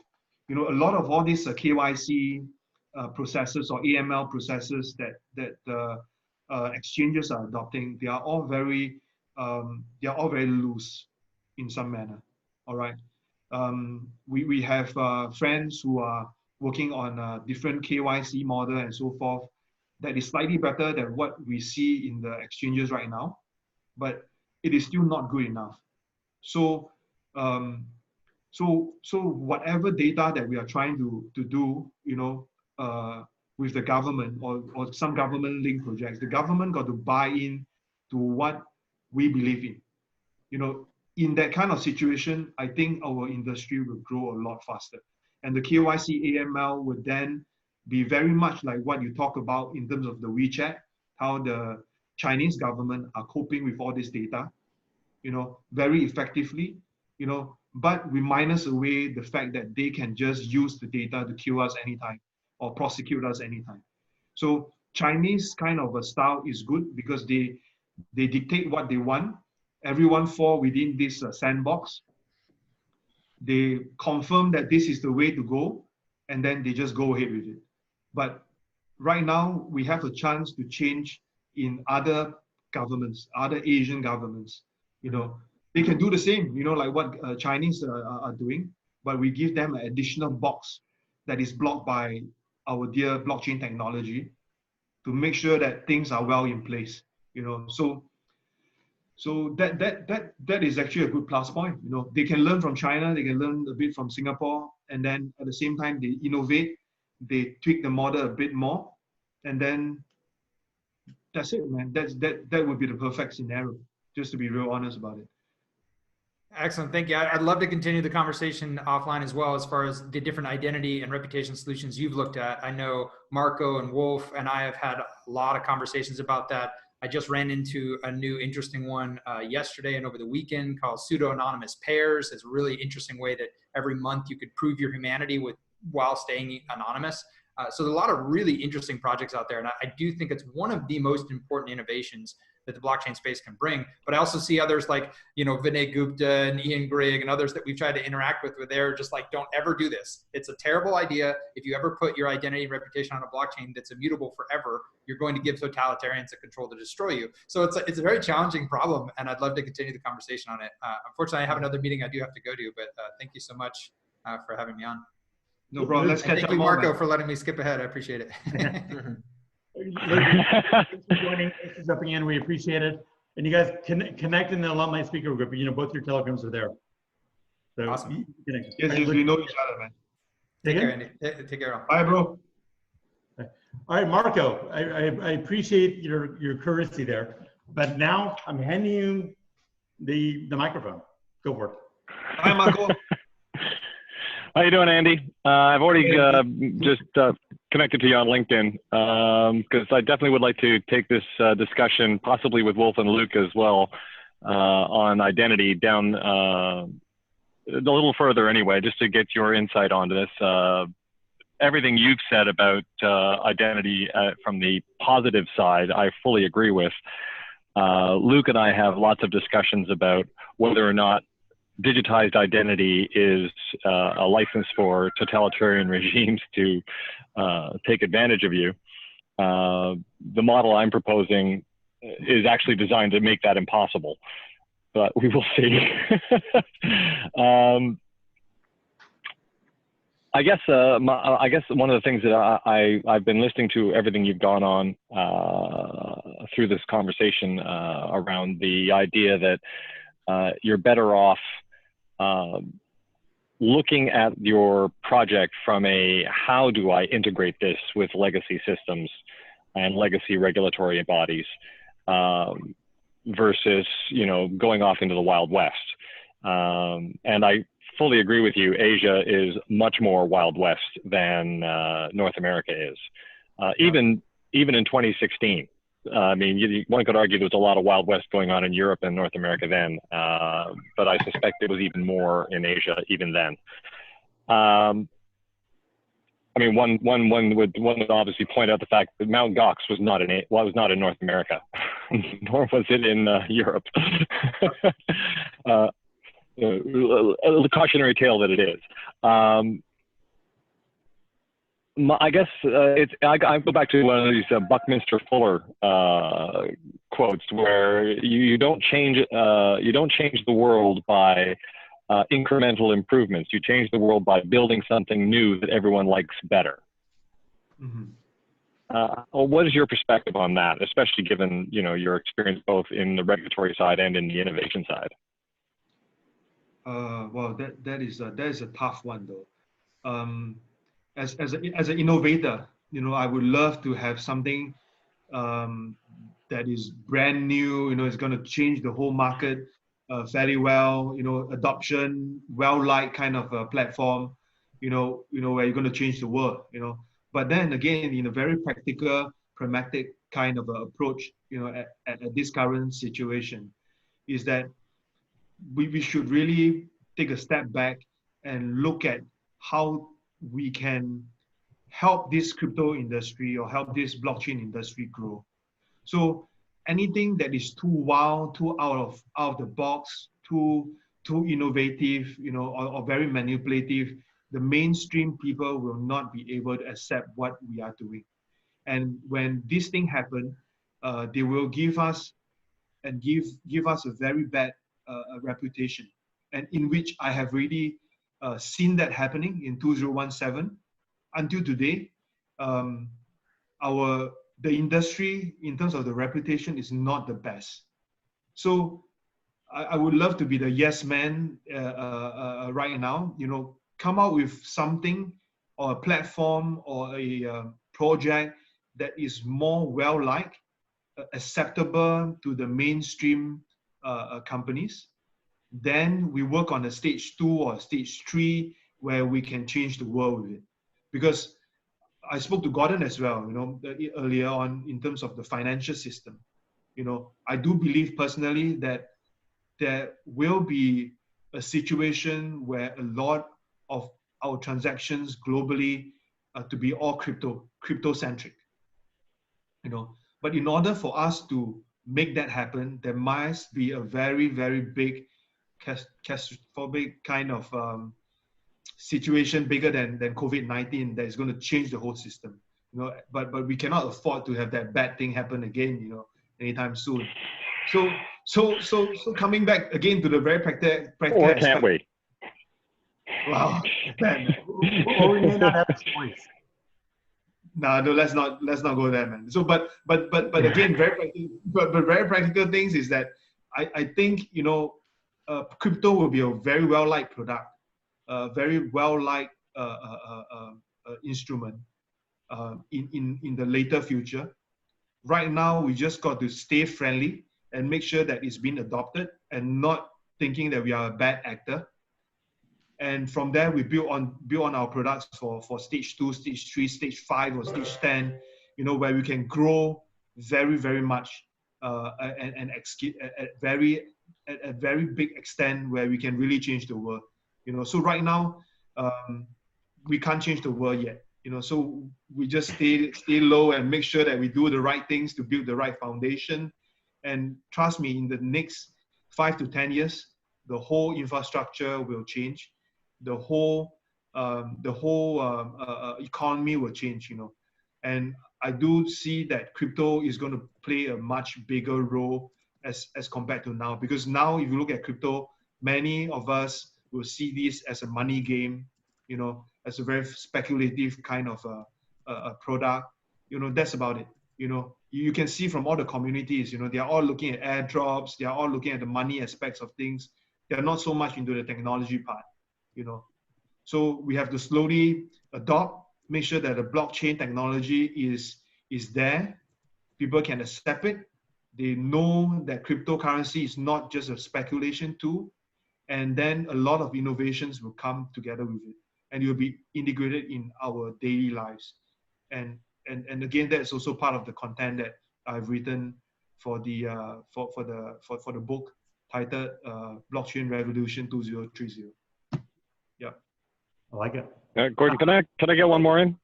Yeah, go ahead. Yeah, you'd be only because you were cool about letting Luke line jump. So I'm you're delaying Croatia for you, my friend. Go ahead. Okay. Oh damn. Just went out of my head. I'm just teasing you. Go ahead. It was around the governance. That's it. As Wolf brought up, and Luke sort of one of the side parts of governance is authenticatable identity or accountable identity. Whether or not it's actually disclosing true identity doesn't really matter as long as you're accountable. How do you see the conundrum of the commons, I like to call it, with respect to decentralization? When we get to decentralization, one can implement reputation as part of it, but you're still effectively asking an exceptionally large body of people in lieu of a single decision maker to make decisions. How do you see that playing out over the next, say, 5 years, 10 years, as we sort of move towards the DAO model of the collective making the decisions rather than, appointed representatives? Oh, okay. So yeah, I think how should I word it in a nicer manner? You look at it this way, you know, whatever the mechanism is, you know, in terms of the decision making, whether it's consensus, whether it's decentralized, whether it's DAO and so forth. I think the main issue is this: do you really believe in the consensus? Do you really believe that 100 people is really very objective, non-biased? You know, so that is another part of. I guess the question is: are they objective and non-biased in the aggregate? Like when Yes. you crowdsource their points of view, is what you end up with objective and Yes. non-biased? I think that's Yes. the question. A lot of these are all influence decision. All right. A lot of, I don't talk about products. We don't talk about names right here, right now, right? But a lot of all this chain, a lot of all this product, they have sort of this mechanism that they are working on that seems to be fair. But in my humble opinion, they're all bullshit. Because all this decision. Chatham House rules. Chatham House rule on YouTube is not going to work, man, Marco. So, this bullshit kind of consensus model is never going to work. You know, it's just actually, in my view, is a byproduct that leads us to a bigger product. All right, because all these consensus model are all influenced by certain people. You know, all these identities that are not accounted for could be 100 Marco and another 100 Andy, and we all sit together and say that, hey, the decision is to, you know, say yes, and it would be a yes. So again, let's leave Sybil attacks out of the equation. Okay, let's assume that everyone gets one vote. Marco, after this, I got to pass it to Croatia. So that was sure. That was your final nuke. Go for it, Andy. I think it's a byproduct to something even bigger. You know, right now, what we see, whether it's 1 vote, 2 votes, and so forth, to make this decision, I think is still not a very fair. It's still not a very fair thing. You just put it this way: whether or not we are decentralized or not decentralized, or Bitcoin is decentralized or not decentralized, there's also a very big possibility that there are whales or big players right now that are trying to accumulate as many Bitcoin as they can, you know, and then that will not be a very decentralized coin anymore, you know. So, you know, it's not how this, you know, in the long term, you know, all these things will be reduced and it will be modified. And whether or not this digital identity is going to evolve to something that is really non-biased, I have my doubts in them. But coming back to the point on how this is going to pan out in the short term, I think this is a very good concept that is going to make a lot of difference for our future. You know, I also don't want to say too much, because, you know, by condemning some of this consensus model is also condemning my work very much. So let's leave this as a closed door conversation later on, man, Marco. This is the show of radical. Thank you very much, Andy. We have a lawyer in house, you know. We have a lawyer. He's going to pen down everything. Give me a subpoena. Just kidding. Yeah. I guess I'm officially legal counsel. Luca and Eddie, can you, Team Croatia, and thank you, Marco. Luca and Eddie, are you able to unmute yourself? Because my cat's making large noises in the background here. Luca, Eddie? Okay. Yeah. 10 seconds. They are now co-hosts, so they should be able to. They should. Eddie was having an issue with his, my cat's just like attacking me. You know, I'm gonna change the order for a second. Belen, if you don't mind. So Belen and I just connected on LinkedIn because I saw her in the group. She's got a really interesting bio. I guess privacy and data attorney from the EU. So Belen, I know I'm putting you a little bit on the spot, but hello. We appreciate your interest. If you'd like to join for a moment and say hi to Andy and throw a question at him, you're welcome to.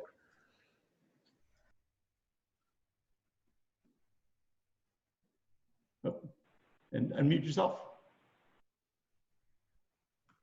She's decentralized. Hello? Yeah, there you are. Yeah, your mic yes, is open. now. Hi, Yes. hello everyone. Hi. Hi, Ben.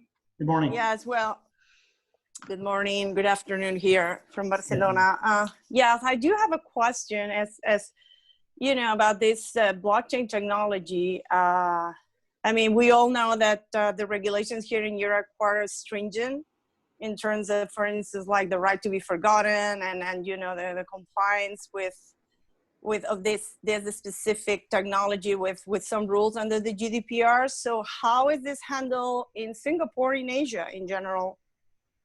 We have very similar to GDPR kind of a model, but in Singapore especially, you know, the privacy law is very straightforward. You know, if you are collecting like sensitive data, like medical data and so forth, you've got to be compliant. You know, so maybe the shorter answer to your question is that in Singapore and Asia, in terms of privacy rules, they are very much aligned with what you see in Europe. Mm-hmm. And I think in time to come as well, you know, we will also look at something more, a system that is collecting more data from all the different users, and like what we discussed with Marco just now, you know, all this data will be put on chain. You know, government or the relevant ministries or regulation bodies, they can only get access to certain data, not all the sensitive data. So so these are some of the things that some governments are planning to do. In fact, you know, they will be collecting data. They will have a different access point, but all these things will be decentralized on the or at least on the ledger, where they have to they have their all this data protected in a certain manner, and they will need a different mechanism to unlock some of the more sensitive data and again, I can't share too much in detail some of their plans, but Okay. this is definitely in the works. Definitely in the works. Melanie, would you like Okay. to ask a follow-up or comment? Yeah, well, I think, yes, thank you for the answer. The thing is, like, what will be interesting maybe is, because I see here the regulator is kind of like, what they did is like they give us the law, the GDPR, and obviously each company that it's using blockchain technology is kind of forced to, you know, to comply and to implement their projects in alignment with such law. It's not the other way around. What I mean is, like, the regulator really didn't come up with a specific GDPR law for blockchain, right? So this is forcing companies really to implement any blockchain projects, seeing if they can go ahead and comply with this law. Is this the same situation in Asia and Singapore? Like, our regulators kind of put in the law, and then the companies have to make it really hard to comply with it and find a way around to do it? Oh, then But I the think other way around is like the regulator is like helping, being supportive, kind of like giving some laws that apply to this technology.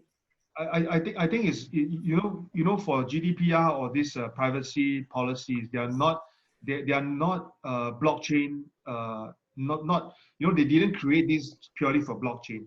So Okay.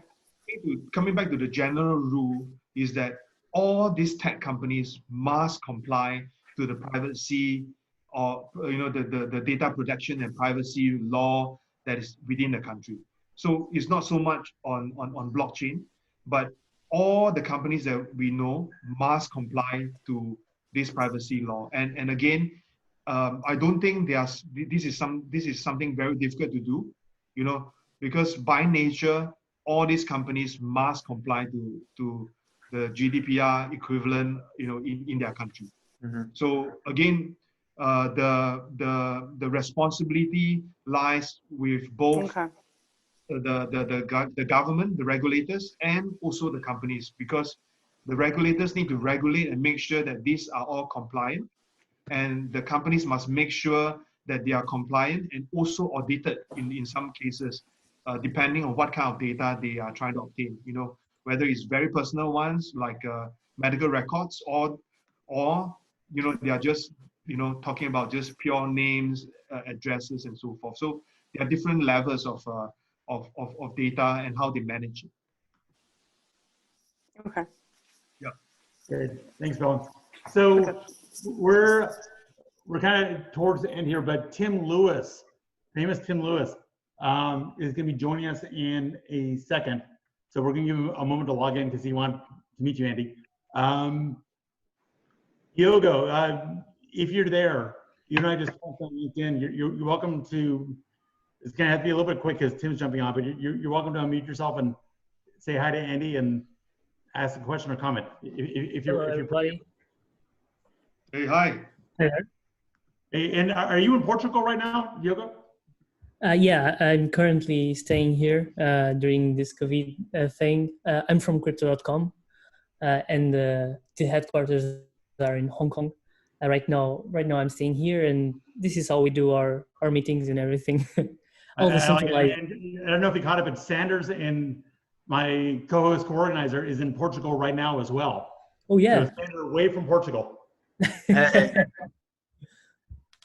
So and where are you staying, Sanders? I'm sorry, say again? We miss you. So I was just asking, where's Sanders staying? I'm close by Faro, Diego. Ah, okay. In the south of Portugal. And where are you? Lisbon. Oh, you're in Lisbon. Okay, beautiful city. Nice. Loving the show. All right, Diogo, so please say hi to Andy and ask a question just so I can get you in before Tim joins in. So I really, at the moment, in terms of compliance, there's not much I can add. What I would like to ask maybe is, what do you think about Russia going into use Waves for a loan platform, even though banks don't have full don't have full authorization to go in and do that in a decentralized manner? Well, I would not comment too deeply on that, you know. But what I do see is that it is good to see that efforts are put in. I have yet to see the outcome, you know. So I do hope to see more of the outcome right now instead of jumping the gun to make the comment. But it's still good effort, you know, in a particular manner from a crypto or blockchain standpoint. I think it's still something good. Yeah. Well, so popped on, and then you popped off. So oh, there he is. All right, Yoga, thank you. Hopefully I'm saying your name correctly. Thank you for the question and for joining in. Tim, we're gonna. I can't say we saved the best for last because I don't want anyone else's feelings. But we saved a really good one for last. You saved someone for last, yeah. I'm glad. Good. You know, I wanted to pop on and pay my respects to Andy. So, Andy, how are you doing? You know, legend in the field, and it's good to, you know, I don't believe that, I'm not sure if we've ever met in person. I mean, I've been traveling for the last 6 or 7 years doing the blockchain thing, and you know, as you know, it just gets so busy and moves so much. But you know, really excited to know that you're building a relationship with Gordon and Sander, and you know, a lot of respect for the work that you're getting completed out in Singapore and abroad. So wanted to pop in and say hello. So not sure what you guys have covered so far. What have you guys been talking about?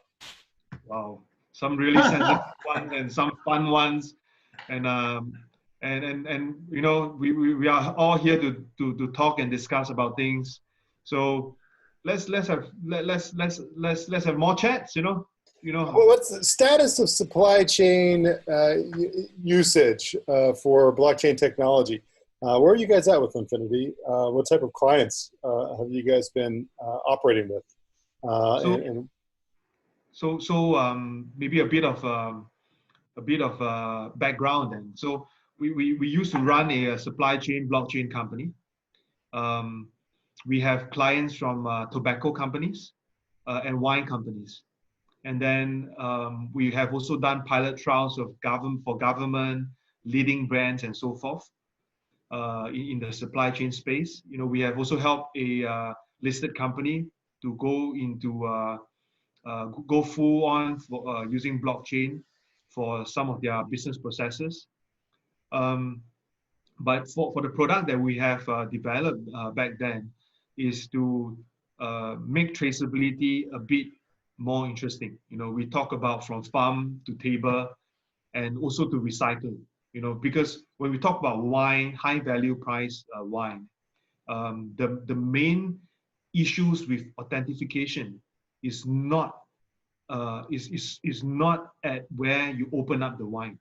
You know, it's not how they mimic how the taste of the red wine or the white wine, how it is, but the real fake bad actors, what they do is that they recycle the bottles. You know, so when we talk about traceability and so forth, we talk about tracing the bottles as well. You know, so that it will be a full tracing ability. And if you look at the different sums in terms of the cost, the expenses, and so forth, the hardest to make is actually the bottle for some of these wine or the packaging is something that is more expensive. The ingredient inside, you know, because our clients are from China, so the ingredients inside, the white wine and so forth, the alcohol content, the taste, all of this can be reproduced, you know. But the bottle is the one that is very hard to reproduce. So our solution back then was to trace from the source all the way to recycle.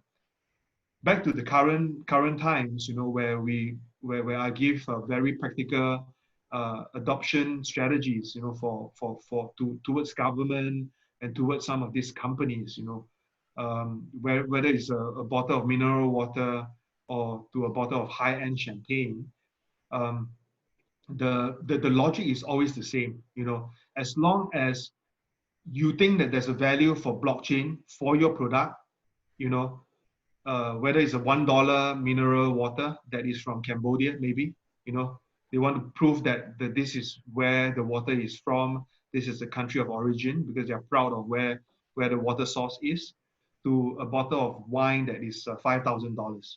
You know, we give them very practical adoption methods to make sure that in every different aspects of their supply chain infrastructure and model, blockchain technology can be adopted in the simplest manner. So this is at least for my own opinion, and always the kind of strategies to make it very simple. You know, because it's already a very tough job for traditional companies to transit themselves to use blockchain. You know, so I tend to make it very simple. And in fact, it is almost seamless. You can't feel it, you know, that blockchain exists in their current supply chain space, you know, because it is embedded into part of their system already, you know, part of their process as well. You know, sometimes we tell some of our clients, you know, who did a supply chain pilot trial with us on Kobe beef, you know, we actually use traditional IoT devices, you know, to capture the whole marble, you know, the whole fingerprint, you know, or the whole, you know, the whole grain, you know, that you see on the piece of meat, you know, as a form of identification. You know, some people think that Andy is crazy, right? But wait, Andy, that's awesome. You're kind of using the marbling as its own QR code. You're right. I mean, it's not a QR code, but it's a way. Way. By analogy, it's correct. Correct. So if you look at it from that perspective, companies will be very, very open to look at how the technology is going to work. You know, people will not think that Impossible Burger is just crap.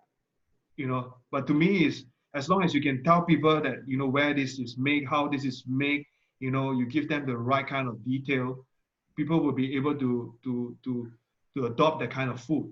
And to be real honest, you know, in years to come, the food supply will be very scarce. You know, you will be looking at DNA modified chicken meat or cow meat, you know, from a very small piece, you grow into a very big piece, you know, or you eat crickets and things like that. People want a form of security.